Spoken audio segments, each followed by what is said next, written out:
Hey Sprout Up scientists, Polar Bear here. Thank you for joining us this week on Sprout Up Explores. In this video, we are going to be talking about bees. What are bees? What do they do? And why are they such an important creature? Throughout the last couple of weeks, we've talked about habitats and green spaces. Now, this week, we're going to be looking through the eyes of a bee, and we're going to be exploring where it lives, so its shelter. We're going to be exploring what it eats, and also we're going to be exploring what it does and why it's important to the world that we live in and nature. One of the things that bees love that we talked about in our green spaces are flowers. So we're going to be looking at the relationship between flowers and bees, what that means, and what that does for humans and the world. The biggest job of a bee is to pollinate flowers. Now, a bee does this through the process of pollination, and pollination is kind of just a fancy term that we use to describe when a bee jumps from flower to flower to flower, dropping little pollen dust particles that it picks up from each flower. That flower eventually will take those dust particles, mix it with what's inside the flower, and turn it into a fruit. You heard me correctly, a fruit. I mean apples, oranges, pears, strawberries, things that you find in the grocery store and in your home are all thanks to insects like bees. We're gonna get a closer look at that process of pollination.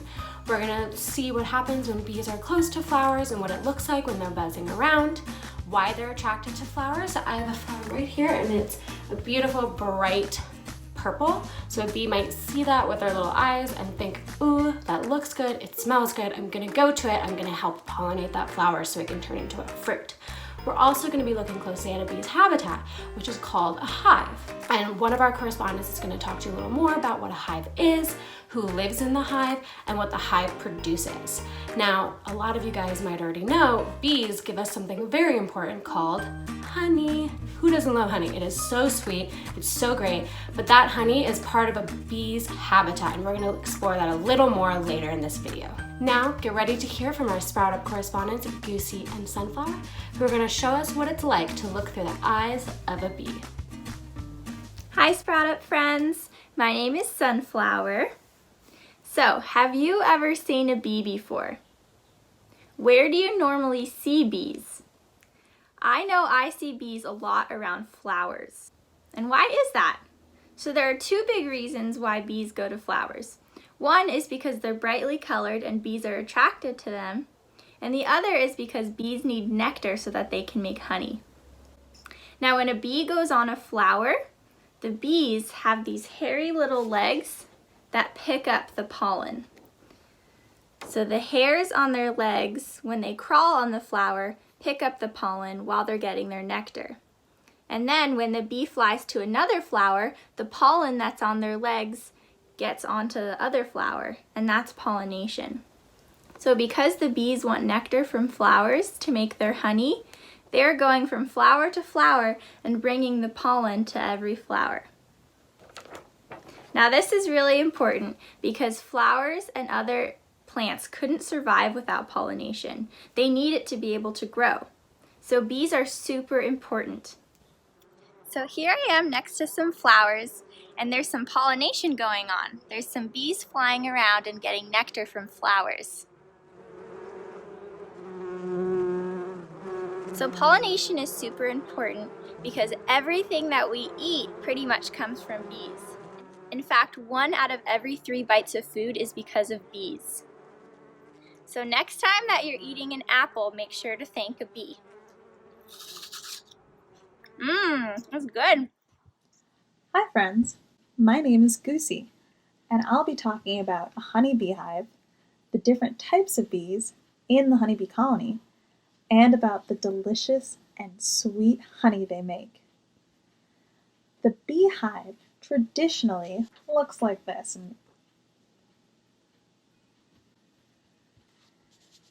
Beekeepers, like my father, are the humans who help out with the care and upkeep of the colony and their hive. Beekeepers' hives look like this. Beekeepers can keep 1 or many hives of bees so they can collect their yummy, delicious honey and help with the honeybee population. Keeping bees not only helps the beekeeper who gets to enjoy the honey, but the whole environment. From the flowers the bees pollinate while collecting the nectar, to the fruit they help grow when bees pollinate fruit trees, like an apple tree. A bee is a very, very important insect in our planet's ecosystem. Some consider the bees as the most important animal in our ecosystems. Just imagine something so small could be so important to our planet. Inside the hive is the bee colony. A colony is a large group of bees living together. A honeybee colony has 1, 2, 3 types of bees. The first one is the female bee. She has a long, slender body that's longer than the other bees. Her only job is to lay eggs. She runs the whole hive. The queen produces a chemical that guides the behavior of other bees. In the spring, which is her busy season, she can lay between 1,000 to 2,000 eggs a day. The second type of bee is the male drone bees. They have huge black eyes and plump bodies. Their job is to mate with the queen bee. The third and busiest bee is the female worker bees. They have many jobs, like guarding the hive from invader bees and foraging for nectar. These are the bees you will see flying in and out around the hive. The finished product the honeybee makes is avocados. No. They make pretzels. No. Honeybees make honey. This jar here is one of the first batches my father made. It's from 8 years ago, in 2012.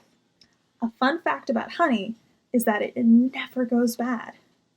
The honey only crystallizes, so it becomes hard and won't fall out. If you want it back into a liquid, all you have to do is stick it in a pot with very warm water, and this hard solid will dissolve into a liquid. I actually like it this way because it's easier for me to scoop and put in my tea in the morning for breakfast.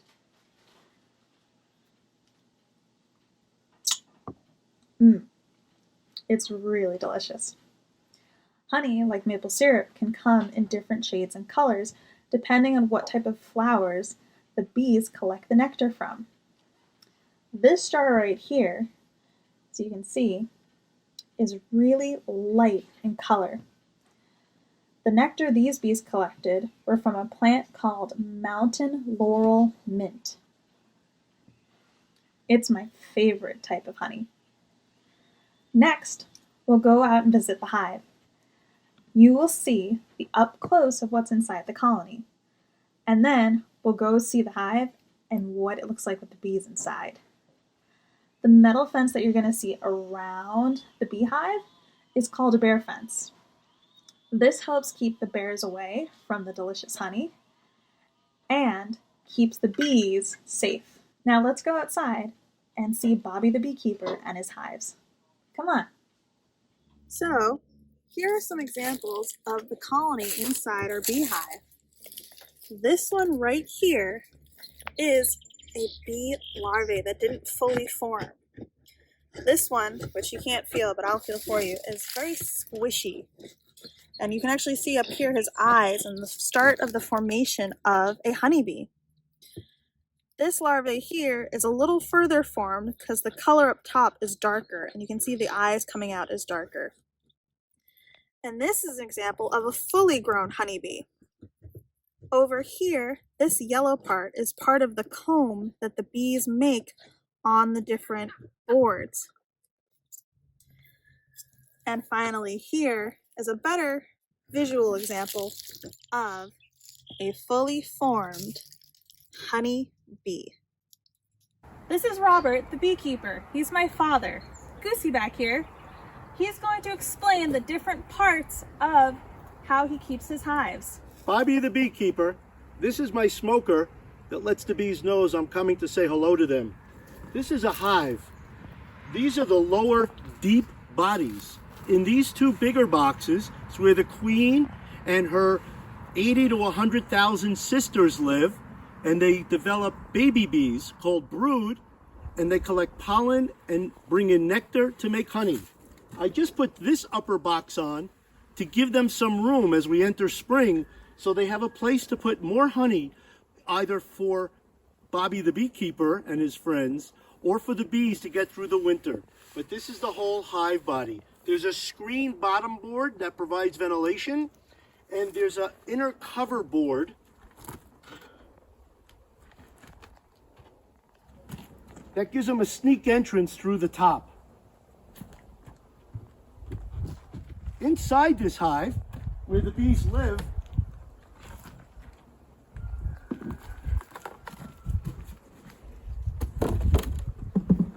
are frames that they build out, comb, and they either lay eggs or fill with pollen or honey. These have already been built out from previous hives, so they have a head start. It makes it easier for them to go ahead and build up. I'll be getting more bees in 2 weeks for this hive. This hive's doing pretty well. And that's why I put on another box for them to have places to store their honey. And I bring my equipment with me and stay all suited up so that I'm safe and they can be safe, so I don't have to worry about hurting them and they won't hurt me. This is what it looks like before they build up the comb. It's just white plastic, and they spray beeswax on it to attract them. This one was actually licked clean by a bear that came 2 years ago, and I found it in the woods. I'm recycling. You want to see it up close? Lucy here, checking out from the beehives on Hog Mountain. Oh my gosh, aren't bees incredible creatures? Thank you so much to Goosey and Sunflower for showing us what the life of a bee is like. We got to explore where bees usually hang out.